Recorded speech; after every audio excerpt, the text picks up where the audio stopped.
हम तेल अवीव को शीशे में बदल देंगे।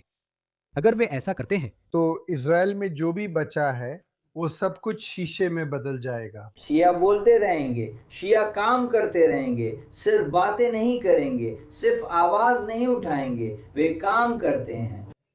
वे सिर्फ बातें या आवाज नहीं उठाते, वे काम भी करते हैं। वहां और क्या बचा? लड़ाई सिर्फ धमकी दी थी, शारीरिक नहीं। शारीरिक लड़ाई। ईरान की सशस्त्र सेनाएं पूरी तरह से तैयार और 100% तैयार हैं। अगर अमेरिकियों ने इस क्षेत्र में कोई भी गलती की, खासकर तट रेखा के साथ और तटीय गतिविधियों में जो बहरीन के तट और संयुक्त अरब अमीरात की तट रेखा को कब्जा करने के लिए की गई हों। देखिए वे कैसे प्रचार वीडियो बना रहे हैं। वह नर्क में जल रहा है। मुझे नहीं लगता कि वो ऊपर देख रहा है। वो भी वही है। इसे देखिए, फिर से एक प्रॉप है। कुछ लोग कहते हैं स्टैच्यू ऑफ लिबर्टी बाल की मूर्ति है। वे मानते हैं कि अमेरिकी बाल के उपासक है। सभी के लिए एक ही बदला। ठीक है लोगों, अब जब यह पूरी तरह से स्पष्ट हो रहा है कि राष्ट्रपति ट्रंप किसी न किसी रूप में जमीन पर सेना भेजने वाले हैं, वह ईरान पर हमला करने वाले हैं। या तो वो हैगद्वीप होगा या होर्मुज, जलडमरू मध्य का ईरानी इलाका। हमें नहीं पता, लेकिन कुछ होने वाला है।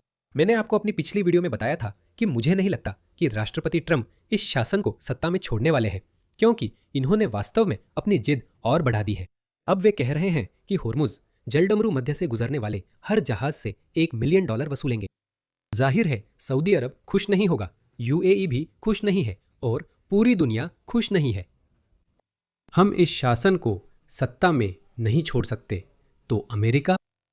वे लगातार उन पर बमबारी कर सकते हैं। वे ईरानी नेतृत्व का सिर कलम करते रह सकते हैं। मुझे समझ नहीं आता लोग क्यों कहते हैं कि समय ईरान के पक्ष में है, जबकि ऐसा नहीं है। क्या आप भूल गए हैं? अमेरिका ने इराक में लगभग 10 साल बिताए और फिर उसने अफगानिस्तान में लगभग 20 साल बिताए। अमेरिका ईरान को 1 या 2 साल के लिए रोक सकता है। ठीक है, अमेरिका ऐसा कर सकता है। मैं नहीं कह रहा कि वह ऐसा चाहता है, लेकिन अमेरिका हग आइलैंड से ईरान की 90% तेल आयात रोककर और होर्मुज जलडमरू मध्य सुरक्षित कर ऐसा कर सकता है। इसके बाद आप उन पर बमबारी जारी रख सकते हैं जब तक वे हार न मान ले। लेकिन जैसा कि लगता है कि इस्लामिक शासन के शीर्ष नेतृत्व अभी हार मानने को तैयार नहीं है, इसके बजाय वे दबाव और बढ़ा रहे हैं। तो इस ईरानी विश्लेषक को देखिए, जो मूल रूप से आईआरजीसी का प्रवक्ता है। वह वास्तव में यूएई और बहरीन पर आक्रमण करने की धमकी दे रहा है। अब यह वीडियो एआई की मदद से अनुवादित किया गया है, लेकिन सबटाइटल्स 100% असली हैं। अगर कुछ समझ में नहीं आता है तो सबटाइटल्स को देखें, क्योंकि उन्हें मैनुअली जोड़ा गया है। सुनिए।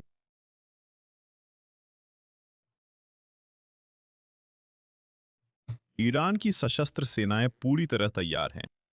अगर अमेरिकी इस क्षेत्र में कोई भी गलती करते हैं, खासकर समुद्र तट के किनारे और तटीय गतिविधियों में जो बहरीन के तट और संयुक्त अरब अमीरात के समुद्र तट को कब्जा करने के लिए की जाती हैं, तो वे निश्चित रूप से उसी के अनुसार कार्रवाई करेंगे।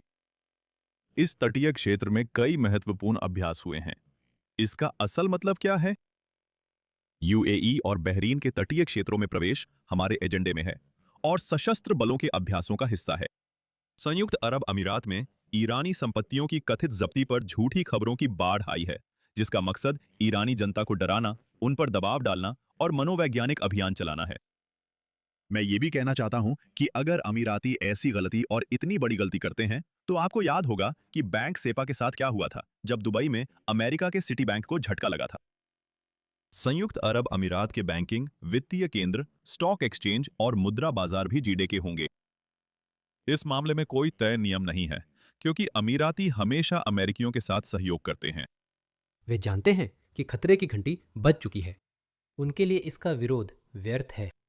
वे मानते हैं कि वे अमेरिका के सहयोगियों को धमकाकर उसे ब्लैकमेल कर सकते हैं, लेकिन ईरान द्वारा खाड़ी देशों पर अंधाधुंध बमबारी करने से उसने उन्हें एकजुट कर दिया है।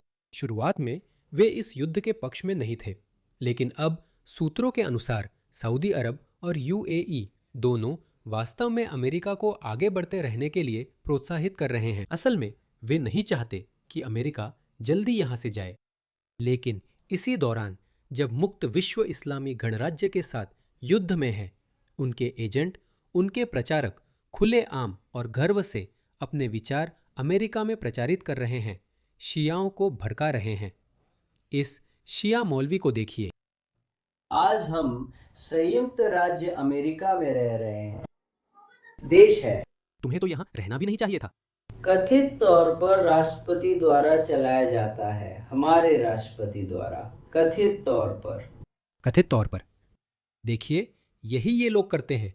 ये जानबूझकर इरादतन संयुक्त राज्य अमेरिका के राष्ट्रपति की सत्ता को कमजोर करते हैं।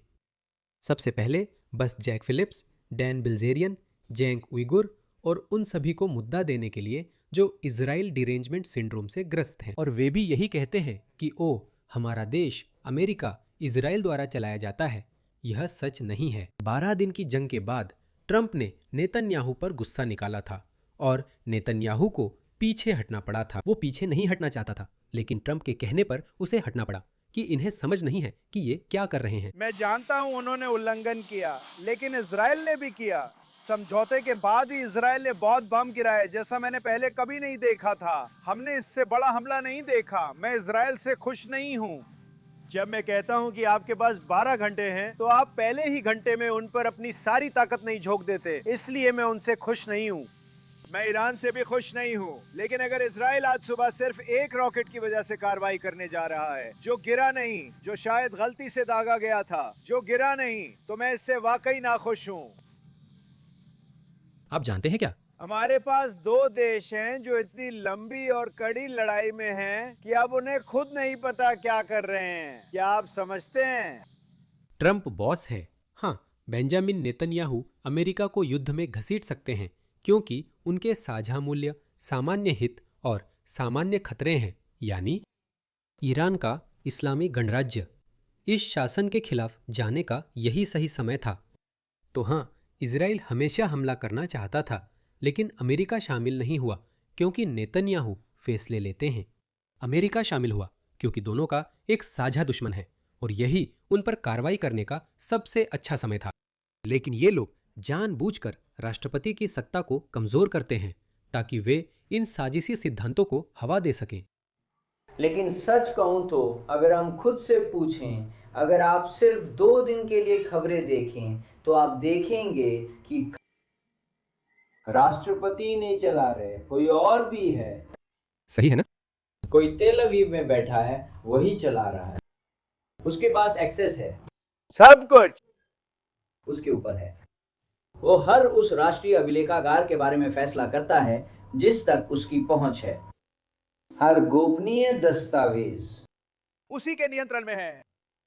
वो अपनी मर्जी से चुनता है, वो फैसला करता है। सारी साजिशी थ्योरीज।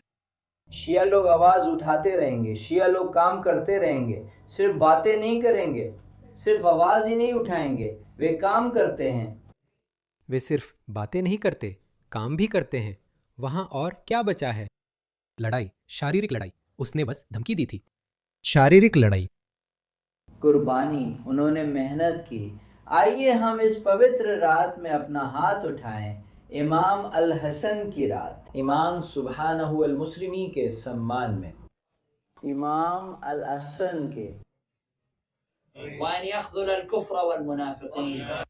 शब्दों पर ध्यान दे। हे अल्लाह, इस्लाम और मुसलमानों को विजय प्रदान कर और काफिरों को अपमानित कर। इसमें अमेरिका की विशाल बहुसंख्या भी शामिल है। हमारे बीच ये लोग क्यों हैं? मुझे लगा था युद्ध के समय हम कुछ कर सकते हैं। मुझे नहीं पता हमने ऐसा द्वितीय विश्व युद्ध में किया था। अल्लाह मंसूर शियाता अमीरुल मोमिनीन फी कुल्ली मकान, इमाम हसन के सम्मान में, ईरान में, लुबनान में। कोई फर्क नहीं पड़ता, ये वही बकवास है। मैं तुम्हारे कानों को तकलीफ नहीं देना चाहता। इस मुस्लिम मौलवी को देखो, वो कह रहे हैं कि किसी भी इस्लामी कानून में परमाणु हथियार बनाने पर कोई रोक नहीं है। पाकिस्तान के पास परमाणु हथियार है। ईरानियों ने पहले ही मान लिया है कि हाँ, हम परमाणु हथियार बनाने की कोशिश कर रहे थे। वो अमेरिका के सिर पर लटकती तलवार थी। वो पश्चिम को ब्लैकमेल करने की उनकी रणनीति थी। लेकिन सिर्फ राष्ट्रपति ट्रंप ने साहस दिखाकर कहा, हम ब्लैकमेल नहीं होंगे। हम इस्लामी गणराज्य के खतरे को हमेशा के लिए खत्म करेंगे। यह मिसाइलों के इस्तेमाल और उनके निर्माण की शुरुआत है। और देखिए, इस्लामी गणराज्य दुनिया से कहता रहा कि उसने बैलिस्टिक मिसाइलों की रेंज 2000 किलोमीटर तक सीमित रखी है, और हम उस पर बेवकूफ़ी से विश्वास कर लेते हैं। खैर, मैंने उस पर यकीन नहीं किया, लेकिन जाहिर है कि पश्चिम ने उस पर यकीन कर लिया। लेकिन उन्होंने दिखा दिया कि वे 4000 किलोमीटर जा सकते हैं। वे झूठ बोलते हैं। वे झूठ बोलते हैं। एक बार धोखा दो तो शर्म तुम्हारी, 2 बार धोखा दो तो शर्म मेरी। इन दाढ़ी वालों से तुम कितनी बार धोखा खाओगे? देखो, ये लोग किस तरह के प्रोपोगेंडा वीडियो बना रहे हैं, तो इनके दिमाग में ये प्रोपोगेंडा अवार्ड जीत रहे हैं। मुझे तो नहीं लगता कि ये वो भी जीत पा रहे हैं, लेकिन ये देखो, अचानक से ये पूरी दुनिया के चैंपियन बन जाते हैं। देखो, एक नेटिव अमेरिकन खुशी से ईरानी बैलिस्टिक मिसाइल देख रहा है। अचानक ये पूरी दुनिया के उन दबे कुचले लोगों के प्रतिनिधि बन जाते हैं जिन्हें अमेरिका ने दबाया है। ये लोग अपने ही लोगों का कत्लेआम करते हैं। मुझे नहीं समझ आता कि कौन इस प्रोपोगेंडा में फंसता है। इन्होंने अभी अपने ही 30,000 लोगों को मार दिया। सभी के लिए एक ही बदला। और इसे देखो, वो जापान है, वो वियतनाम है, ओह, वो यमन है। ठीक है, हमें उनकी परवाह नहीं है। जापान अमेरिका के पक्ष में है। ये लोग इतने बेवकूफ हैं। गाजा, ठीक है, जरूर, जो भी हो। और हां, एप्सिलॉन आइलैंड, वो मजेदार था। वो एक स्कूल था जिसे गलती से अमेरिका ने निशाना बना लिया था। जैसा कि मैंने कहा, यह गलती से हुआ था। अगर अमेरिका चाहता तो और भी कई ईरानी बच्चों को मार सकता था। उन्होंने 8000 ठिकाने नष्ट किए हैं। उन्होंने कितने स्कूलों को निशाना बनाया? कितने? ओह, वो नर्क में जल रहा है। मुझे नहीं लगता कि वो ऊपर देख रहा है। वो भी नर्क में जल रहा है। इसे देखो, क्या जबरदस्त प्रोपोगेंडा है। ये स्टैच्यू ऑफ लिबर्टी नहीं, बाल की मूर्ति है। वे सोचते हैं कि अमेरिकन लोग बाल के उपासक हैं। सभी के लिए एक बदला। जोकर, जोकर, इस लकवाग्रस्त आतंकवादी को देखो। ये कह रहा है कि ईरान मुस्ताबहा के हाथ में सुरक्षित है। इसे देखो, ये बिस्तर पर लेटा है। ये लोग कट्टरपंथी है। मैं बहुत खुश हूँ कि हमारे नेता के बेटे, हमारे रहबर के बेटे, हमारे हे भगवान, ये वर्कर्स पार्टी का सदस्य है। Workers party, George Galloway. पिछले 30 सालों से मार्गदर्शक रहे हैं, अब देश की कमान संभाल रहे हैं। वो हमारे देश के लिए एक ताबीज हैं, क्योंकि उनका नाम खामेनी है। और जैसा कि मैंने कहा, उन्हें बस अपने पिता की काबिलियत का 10% भर होना चाहिए। हमारा देश उनके हाथों में सुरक्षित है। ये संदेश जाना चाहिए कि ईरान को सैन्य रूप से हराया नहीं जा सकता। अगर वे परमाणु हथियार इस्तेमाल करें तो हम तेल अवीव को कांच बना देंगे। अगर वे ऐसा करते हैं तो इजराइल में जो भी बचा है वो सब कांच में बदल जाएगा। संयुक्त राष्ट्र, कौन सी सेना? हम इन्हें अनुमति क्यों दे रहे हैं? आप विचारों का प्रचार क्यों करने दे रहे हैं?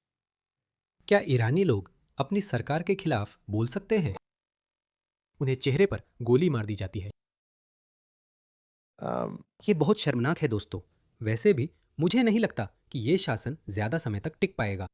कई लोग सिर्फ ट्रंप से नफरत के कारण ट्रंप डिरेंजमेंट सिंड्रोम से ग्रस्त हैं।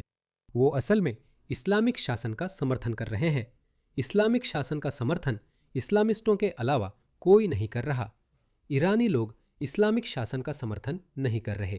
आज़ाद लोग इस्लामिक शासन का समर्थन नहीं करते। रिपब्लिकन इस्लामिक शासन का समर्थन नहीं करते। किसी को भी इसका समर्थन नहीं करना चाहिए। लेकिन पश्चिम में ये वामपंथी कट्टरपंथी इस्लामिक शासन का समर्थन कर रहे हैं, जो बहुत बुरा है। मुझे नहीं लगता कि इस्लामिक शासन जीतेगा। हम जीतने वाले हैं दोस्तों। मुझे बस नहीं लगता कि ट्रंप अब इस शासन को सत्ता में छोड़ सकते हैं, क्योंकि ऐसा करना पूरे मध्य पूर्व को छोड़ देने जैसा होगा।